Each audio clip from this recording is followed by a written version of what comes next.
तो गाइस अब हम पढ़ रहे हैं इंडिया की geography. Okay, then we start it. अभी जो इसमें प्राइमरी चीज़ है वो हम ये पढ़ेंगे कि अक्षांश और देशांतर स्थिति इंडिया की क्या है। उत्तरी गोलार्ध में जो 37°6 इधर इधर 8°4, ठीक है। इस जगह इधर है 8°4, तो यहाँ पे देखो, यहाँ पे 8 है और ये 8°4 पे हमारी ये स्थिति है, ठीक है। यहाँ पे हम यहाँ पे और वरना यहाँ पे दो पॉइंट्स है। एक तो वो है जो मुख्य भूमि का पॉइंट है, एक वो है जो मुख्य भूमि का पॉइंट नहीं है। एक तो मुख्य भूमि का पॉइंट है, एक मुख्य भूमि का ना होकर मतलब पूरे इंडिया का आखिरी पॉइंट, जिसे इंदिरा पॉइंट कहते हैं, इंदिरा पॉइंट है। इसका अंतिम पॉइंट इंडिया पॉइंट है, इसका मुख्य भूमि का अंतिम पॉइंट कन्याकुमारी है, ठीक है। अब हम स्टार्ट करते हैं। संपूर्ण भारत का जो है ये, जब हम इसको काउंट करते हैं इंदिरा पॉइंट को, तो यहाँ पे आता है 6°4, जबकि हम कन्याकुमारी को काउंट करते हैं तो आता है 8°4, ठीक है। दोनों में 2 डिग्री का अंतर है, 2 डिग्री का, ठीक है। पूछ ले तो बता देना 2 डिग्री का अंतर है, ठीक है। अब हम ऊपर आते हैं। उत्तर में उत्तरी अक्षांश क्या है, 37°6, ठीक है। ये है इंदिरा, जैसे ये इंदिरा पॉइंट है, ये इंदिरा कॉल है, इंदिरा कॉल करते हैं ना, वो वाला कॉल, ठीक है।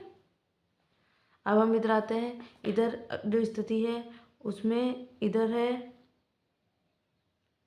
देखो यहाँ से देखते हैं, जैसे ये 96 है तो यहाँ पे 68 लिखा हुआ है, यहाँ पे आओगे तो ये 68°7, ठीक है। 68°7 है, ठीक है। और इधर आओगे तो इधर क्या है, एकदम इधर 96, तो ये आ गया। तो यहाँ पे आने के बाद में ये हो जाता है 97°25, ठीक है। एकदम इधर लो 96 ये है, तो यहाँ पे आके 97°25 पे ये है। तो अपन हमें क्या क्या याद करना है, हमारा जो भारत है उसके अक्षांश स्थिति क्या है, 37°6 से 8°4 तक, 37°4 से 8°4 तक। और संपूर्ण भारत की स्थिति क्या है, 37°6 से 6°4 तक, ठीक है। वहीं हमारी देशांतरी स्थिति क्या है, यहाँ पे है 68°7 से 97°25, या फिर 68°7 से 97°25, ठीक है। ये हमारी है देशांतरी स्थिति।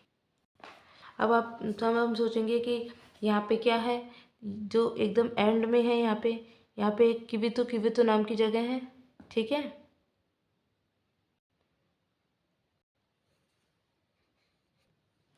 और ये गुजरात की साइड जो जगह है, यहाँ पे गोरमाथा जगह है। गोरमाथा यहाँ का अंतिम बिंदु है, और पश्चिम का अंतिम बिंदु गोरमाथा, जबकि पूर्व का अंतिम बिंदु किविथु है, ठीक है। किविथु यहाँ पे एकदम कॉर्नर पे किविथु, ठीक है। अब हम आगे पढ़ते हैं, ठीक है, आगे स्टार्ट करते हैं। देखो पहले हम इसके आसपास की जगह देख लेते हैं ना। अब पहले ये है ना, जो पूरे विश्व की 2%, जो 2% ज़मीन है वो हमारे इंडिया की है, पूरे वर्ल्ड की, ठीक है। और यहाँ पे जो जनसंख्या के स्थान पे वैसे तो सेकंड नंबर पे है, और प्रेजेंट के हिसाब से फर्स्ट नंबर पे है। ऑफिशियल हमारी जनगणना हमारी साइड से होना बाकी है हालांकि, बट सर्वे जो यूएसए के द्वारा जो सर्वे किए गए उसके अकॉर्डिंग फर्स्ट नंबर पे आ चुके हैं अपन, ठीक है। अब हम स्टार्ट करते हैं। देखो ये यहाँ पे ये हमारा भारत है, प्यारा भारत, ठीक है।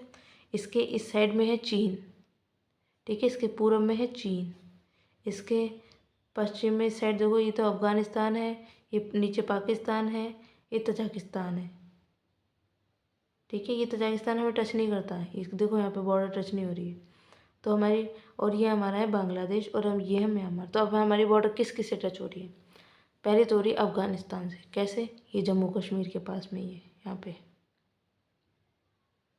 ठीक है। तो आप ये ध्यान रखें कि जम्मू कश्मीर के पास जो ये जगह है, यहाँ हमारे अफगानिस्तान की बॉर्डर टच हो रही है।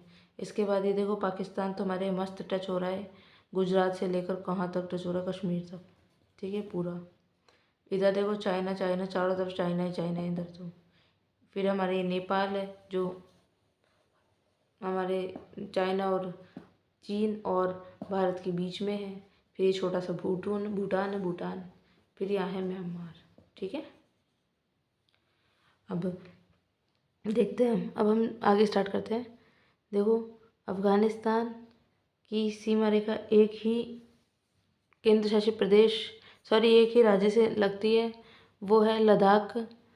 और जो पाकिस्तान है उसकी लगती है लद्दाख से, केंद्र शासित प्रदेश जम्मू कश्मीर से, पंजाब से, राजस्थान से, गुजरात से। ठीक है, तो 1 2 3 और 4, 4 तो राज्य हो गए और एक केंद्र शासित प्रदेश हो गया। पाकिस्तान की सीमा लगती है 4 राज्यों से और एक केंद्र शासित प्रदेश से। सबसे ज़्यादा सीमा किससे लगती है? तो सबसे ज़्यादा सीमा किसी से नहीं लग सकती, क्योंकि 5 राज्यों से सीमा लगने वाले बहुत सारे जगह हैं। जैसे इसमें चाइना है, उसमें बांग्लादेश है, ठीक है, उसमें ये नेपाल है। ठीक है, तभी हम करते हैं, फिर हम देखते हैं। देखो, चाइना किस किस से लग रहा है? चाइना लग रहा है लद्दाख से, हिमाचल प्रदेश से, उत्तराखंड 1 2 3, ठीक है, चौथा सिक्किम, पांचवा अरुणाचल प्रदेश। ठीक है, समझ में आ गई बात? इसकी 5 से लग रही है। अब नेपाल की देखते हैं, नेपाल की 5 से कैसे लग रही है। पहले लग रही है उत्तराखंड से, फिर लग रही है उत्तर प्रदेश से, फिर लग रही है बिहार से। इसके बाद में ये देखो बांग्लादेश से भी लग रही है, वो बंगाल से, सॉरी बंगाल से भी लग रही है। ठीक है, पश्चिम बंगाल जो होता है ना। और ये सिक्किम गंगटोक से भी लग रही है। ये बांग्लादेश पश्चिम बंगाल से टूट के बना है ना, इसलिए ये इस साइड है पश्चिम में, और ये उत्तर की साइड से था, इसलिए इसे उत्तर बंगाल, इसे पश्चिम बंगाल बोलते थे, लेकिन फिर ये बांग्लादेश बन गया और इसे अभी भी हम पश्चिम बंगाल ही बोल रहे हैं। ठीक है, अब हम बांग्लादेश की देखते हैं। बांग्लादेश की देखो कितनी 5 से लग रही है। पश्चिम बंगाल, असम, मेघालय, असम, मेघालय, त्रिपुरा, मिज़ोरम। ये देखो असम से सीमा 2 बार लग रही है। तो आप ऐसा कुछ आ जाए कि बांग्लादेश की सीमा किसी ऐसे राज्य से बताइए, मतलब ऐसे राज्य से सीमा पूछे जिसकी सीमा बांग्लादेश से 2 बार लग रही है पर बिना कटे, मतलब राज्य के टुकड़े नहीं हो रहे, वो घूम के आ रहे हैं। ठीक है, तो इस तरह से वो इस तरह से आ रहा है। ठीक है, दोनों साइड से। ठीक है, अब हो गया त्रिपुरा। सबसे ज़्यादा सीमा किससे लग रही है बांग्लादेश की? तो ऑफकोर्स पश्चिम बंगाल से दिख रहा है मैप में। अब म्यांमार की देखते हैं। म्यांमार की कितने राज्यों से लग रही है? म्यांमार की 4 राज्यों से लगती है। अरुणाचल प्रदेश, नागालैंड, इम्फाल, ये इम्फाल नहीं सॉरी मणिपुर है, मणिपुर की राजधानी इम्फाल। और ये है मिजोरम। अरुणाचल प्रदेश, नागालैंड, मणिपुर और मिजोरम। ठीक है, तो ये हमारा लगभग कंप्लीट हो गया। अब हम आते हैं भूटान पे। भूटान से 4 लगती है, सिक्किम, पश्चिम बंगाल, असम और अरुणाचल प्रदेश। ठीक है, तो इस तरह एक कंप्लीट हो गया। अब हम आगे पढ़ते हैं इसके आगे। देखिए, भारत का जो विस्तार है कि भारत दुनिया में 7th ऐसी कंट्री है, 7th मतलब 7वीं ऐसी कंट्री है जो दुनिया में 7वीं बड़ी कंट्री, मतलब 6 बड़ी कंट्रियाँ कौन कौन सी है? एक तो है यूएसए, उसके बाद एक तो आता है यूएसए के बाद में आता है, सॉरी सबसे पहले आता है रशिया के बाद में आता है कनाडा के बाद में आता है चीन के बाद आता है यूएसए के बाद आता है ब्राज़ील के बाद आता है ऑस्ट्रेलिया। तो लाइन से याद करते हैं, उल्टा सीधा याद करेंगे तो फिर क्रम नहीं बना पाएंगे ना। तो अब मैं सीक्वेंस बताती हूँ आपको। सबसे पहले तो है रशिया के बाद में है कनाडा, ठीक है, कनाडा के बाद में है चाइना के बाद में है यूएसए। अब यूएसए के बाद में क्या है? ब्राज़ील, गाना सुना है। फिर है ऑस्ट्रेलिया के बाद में है इंडिया। अब इंडिया के बाद वाला पूछ ले तो अर्जेंटीना, इसके बाद कजाकिस्तान। ये है लैंडलॉक कंट्री, वर्ल्ड की सबसे बड़ी लैंडलॉक कंट्री। ठीक है, अब आपको ये मैं दिखाती हूँ मैप में, परेशान मत हो, मैं जूम करती हूँ चीज़ों को एकदम। ठीक है, ये है हमारा रशिया, ये जो पेन इतना बड़ा सारा दिख रहा है, यूरोप मैदान, पश्चिमी साइबेरियन, ये रशिया है। इसमें देखते हैं, ये रशिया रहा, दिख रहा है आपको रशिया कितना बड़ा है। अब इसके बाद में हमें इस रशिया के बाद में क्या था? कनाडा। तो हम कनाडा जाते हैं। ये कनाडा क्यों बड़ा है? हमें अजीब लगता है, चाइना से कनाडा कैसे बड़ा है? तो मैं आपको बता देती हूँ कि ये पूरे जितने भी ये सारे लैंड्स हैं, ये सब कनाडा के हैं। इसलिए कनाडा बड़ा है, ठीक है। उसके बाद हम चाइना के पास आते हैं, तो चाइना ये रहा, ठीक है। अब हम जाएंगे कहाँ पे, ब्राज़ील, ये रहा ब्राज़ील। ब्राज़ील चाइना से छोटा है। फिर उसके बाद हम आए ऑस्ट्रेलिया, उसके बाद हम जाएंगे इंडिया, ये है हमारा इंडिया। इसके बाद अर्जेंटीना, ये रहा Argentina. South Africa, south Asia, sorry क्या बोलते हैं उसे, साउथ अमेरिका में, ठीक है। ब्राज़ील और अर्जेंटीना साउथ अमेरिका में है, ठीक है। उसके बाद ये है वो लैंडलॉक कंट्री जो चारों तरफ से लैंड लॉक्ड है, मतलब ये किसी समुंदर से डायरेक्ट नहीं जुड़ रही, और चारों तरफ जो कंट्रीज, चारों तरफ जो भी चीज़ें हैं वो कंट्रीज़ है। और ये जैसे अभी अपन कहेंगे कि अरे नहीं यार ये तो पानी से जुड़ रही है, ये पानी से जुड़ रही है, लेकिन ये समंदर नहीं है। समंदर होता है ये इतना बड़ा वाला एरिया है, ओशियन नहीं, ओशियन से नहीं जुड़ रही, ये तो कोई सी होगा, तो सी वाला चलता है। तो ये क्या है, कजाकिस्तान, ठीक है, ठीक है। अब आगे बढ़ते हैं। जो इंडिया है उसकी उत्तर उत्तर दक्षिण में जो उसका विस्तार है वो 32-14 किलोमीटर है, और जो पश्चिम में विस्तार, उत्तर वो पूर्व पश्चिम में जो विस्तार है वो 29-30 मतलब 29-33 किलोमीटर है। आप है ना इसको ऐसे याद कर लेना कि 29-33 किलोमीटर है, कितना मतलब 29-33 याद करोगे तो याद जल्दी रहेगा। अब ये देखो, ये बड़ा है या फिर ये बड़ा है, ऑफकोर्स ये वाला तो छोटा है और ये वाला बड़ा है, मतलब उत्तर दक्षिण बड़ा है और पूरा पश्चिम छोटा है। तो उत्तर दक्षिण क्या होगा, 32-17, 32-17, ठीक है। अब ये याद कैसे हो जाएगा, देखो यहाँ पे जो अपना वो था ना पॉइंट, वो था 37-6, ठीक है। यहाँ पे था 84, तो 37-6, तो 37 की लाइन में क्या था 32, तो 1 और 7, ठीक है। ये मान लो 3 और 7 के बीच में 1-2 है, 3 यहाँ से यहाँ तक, ठीक है। अब हम इस वाले में, इधर वाले में देखते हैं, इधर का क्या है 22, ये 29-33, 29-33, ठीक है।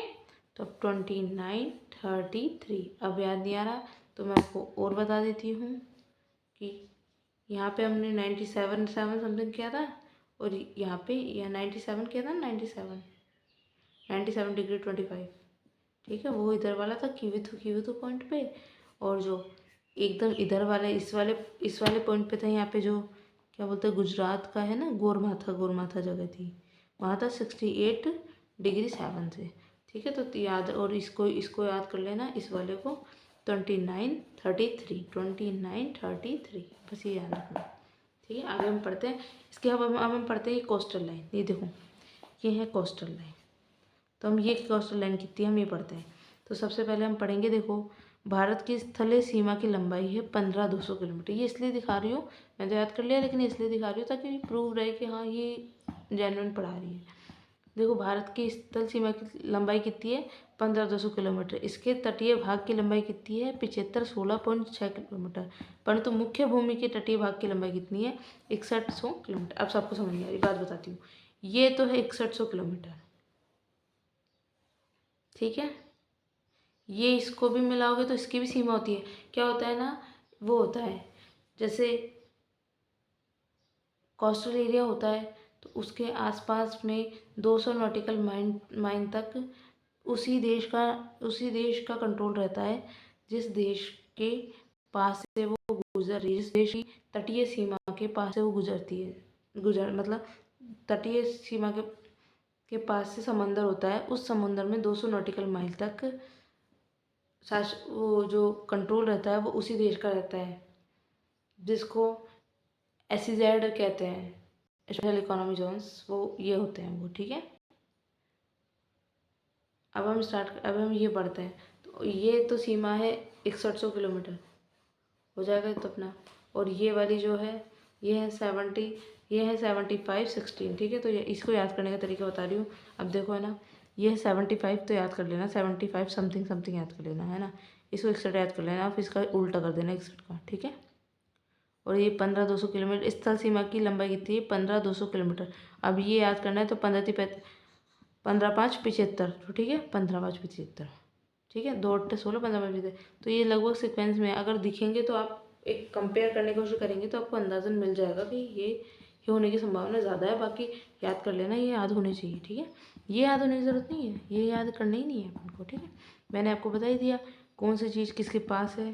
देखो बांग्लादेश का कितों से मिल रही है, ये सब मैं समझा चुकी हूँ आपको।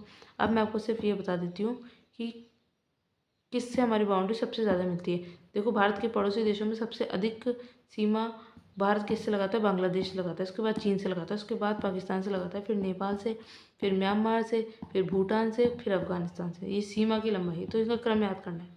क्रम में कुछ नहीं है, देखो सीधी सी बात है, इसमें पता ही नहीं चल रहा ये ऐसे ऐसे घूम घूम के कहाँ कहाँ तक चले गया मैटर। इसलिए बांग्लादेश अब दिख रहा है कि चाइना से कितनी ज़्यादा लगा रहा है, तो चाइना है, अभी चाइना के बाद पाकिस्तान है, पाकिस्तान के बाद म्यांमार है, म्यांमार के बाद नेपाल है, नेपाल के बाद भूटान है, भूटान के बाद अफगानिस्तान है, ठीक है।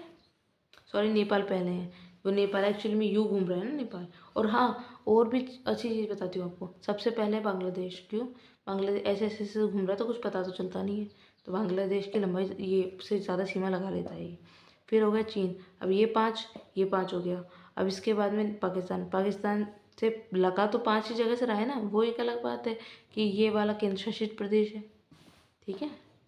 ये केंद्र शासित प्रदेश है, वो एक अलग बात है, बाकी है तो सही ना। तो 5 ही हो गया है। अब हम आते हैं नेपाल पे। नेपाल को देखो आप 5 से लगा रहा है तो पहले ये आएगा, फिर हम म्यांमार 4 से ही लगा रहे हैं तो फिर म्यांमार बाद में आएगा। उसके बाद भूटान आएगा, भूटान भी 4 से लगा रहा है तो उसके और बाद में आएगा। अफगानिस्तान 1 ही से लगा रहा है, अफगानिस्तान उसके बाद है, ठीक है। अब स्टार्ट करते हैं अब हम, और आगे की चीज़ स्टार्ट करते हैं, आगे पढ़ना भी तो है, यही थोड़ा रहना है, ठीक है। अब ये सब चीज़ें आगे, भारत की जलीय सीमा से कौन कौन से लगते हैं?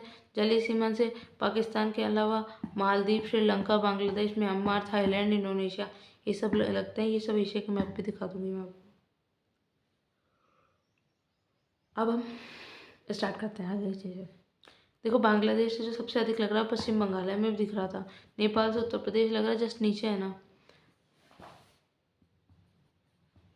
ये देखो कैसे, देखो ये देखो, बांग्लादेश से पश्चिम बंगाल, तो बांग्लादेश ये रहा, पश्चिम बंगाल ये रहा, ठीक है।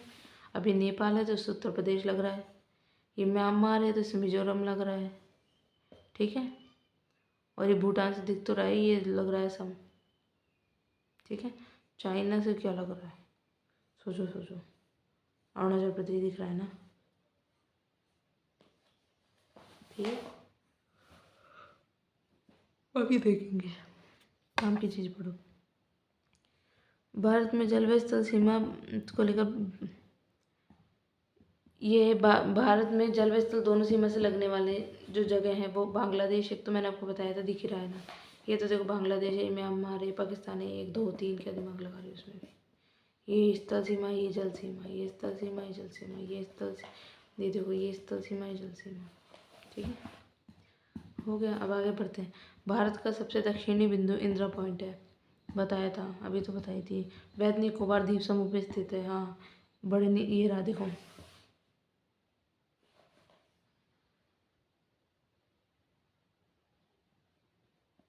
ठीक है।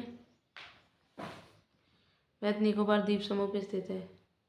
पहले इसका नाम पिग्मिलियन पॉइंट था, पिग्मिलियन पॉइंट, ये कोई नहीं पूछ रहा तुमसे। इस यह भूमध्य सागर से 876 किलोमीटर दूर है। भारत के सबसे उत्तरी बिंदु इंदिरा कॉल, जम्मू कश्मीर, बताया था मैंने पहले अभी। पश्चिम बिंदु सरक्रिक गुजराती, सरक्रिक गुजरात जो जगह है ना, सरक्रिक होती है, सरक्रिक रेखा होती है और कुछ नहीं है सरक्रिक, तो इस वजह से सरक्रिक और गौरमाथा एक ही बात है, ठीक है। गौरमाथा पॉइंट का नाम है, पॉइंट एकदम अंतिम बिंदु गौरमाथा है, जबकि सरक्रिक वो लाइन है, इसलिए सर्कल बॉर्डर टाइप से बोल सकते हैं, जैसे बाघा बॉर्डर होता है वैसा। किवीतु अरुणाचल प्रदेश में, ठीक है। भारत और चीन की सीमा को मैकमोहन कहते हैं। ये 1914 में शिमला द्वारा निर्धारित की गई थी। अब हमारे एक क्वेश्चन ये होता है मैकमोहन मतलब ये पूरी रेखा मैकमोहन है, तो नहीं नहीं ब्रो नहीं, ये इतनी सी रेखा मैकमोहन है, यही मैकमोहन है, बाकी ये पूरी मैकमोहन नहीं है, नहीं है, ठीक है। दूसरी सेकंड थिंग, ये जो रेखा है और ये जो रेखा है ये रेड क्लिफ है। रेड क्लिफ ने इन दोनों रेखा बनाई थी, मतलब पाकिस्तान बनाया था अलग करके, लेकिन अब ये दोनों को हमने बीच में से डचक डचक कर दिया अलग अलग, ये बांग्लादेश बना दिया, पाकिस्तान बना दिया, तो भी रेखाओं के नाम अभी रेड क्लिफ है, ठीक है। बस और कुछ नहीं, और तो क्या ही। काराकोरम रेंज उत्तरी हम आपको ये चीज़ का समझा देती हूँ। देखो, ये बहुत बड़ी चीज़ है, मस्त चीज़ है। आज महाशिवरात्रि है और ये शिव जी से रिलेटेड भी है, तो अच्छी बात है, हमें पढ़ना चाहिए। रुको मैं कोई दूसरे मैप बताती हूँ। देखो मैप थोड़ा सा ऐसे हैं अभी तक, क्योंकि अभी तक पढ़ा नहीं है तो आपको ऐसे ही लगेगा, बट फिर भी मैं कोशिश पूरी कर रही हूँ। देखो ये है इंडिया, ठीक है, ये है काराकोरम रेंज।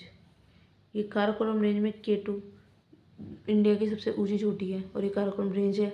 अब यहाँ पे है ना, जब आओ जाओगे तो यहाँ पे मानसरोवर झील आएगी, ठीक है। ये इससे से बाहर निकलोगे आप और ये देखोगे तो यहाँ पे आएगा, ये तिब्बत आ रहा है, तिब्बत का पठार। यहाँ पे मानसरोवर झील है और जो मानसरोवर झील है उसके पास एक कैलाश पर्वत है। और कैलाश पर्वत एक ऐसा पर्वत है जहाँ कोई नहीं जा पाया, क्योंकि वो धरती का बीच भी कहा जाता है और उसको थर्ड ध्रुव मतलब तीसरा पोल कहा जाता है। ये देखो ये रहा तिब्बत, ठीक है। तो यहाँ पे एक कैलाश पर्वत है, उससे इस वजह से वहाँ कोई नहीं जा पाता। वहाँ पे है ना एक्चुअली में जेट धाराएं वगैरह मिलती है और बहुत ज़्यादा मैग्नेटिक इफेक्ट्स वगैरह है, तो वहाँ पे थर्ड जो पोल है वो कहते हैं इसको। और यहीं पे मानसरोवर झील है, इसलिए वो ये बता रहा था कि K2 काराकोरम जो रेंज है उसके पास में यहाँ पे थर्ड ध्रुव, थर्ड पोल वर्ल्ड का मतलब दुनिया में 2 पोल है ना, एक तो साउथ पोल एक नॉर्थ पोल, इसके अलावा थर्ड पोल, ठीक है। और इसकी हमारी ये K2 सबसे ऊंची चोटी है हमारी इंडिया की। और ये अफ़गानिस्तान और ये जो इंडिया, इन दोनों की जो बाउंड्री लगती है चिन्हों सी छोटी सी, उसको डूरंड रेखा बोलते हैं। वो क्या है? डूरंड रेखा। अब हम इसके आगे बढ़ते हैं, ठीक है।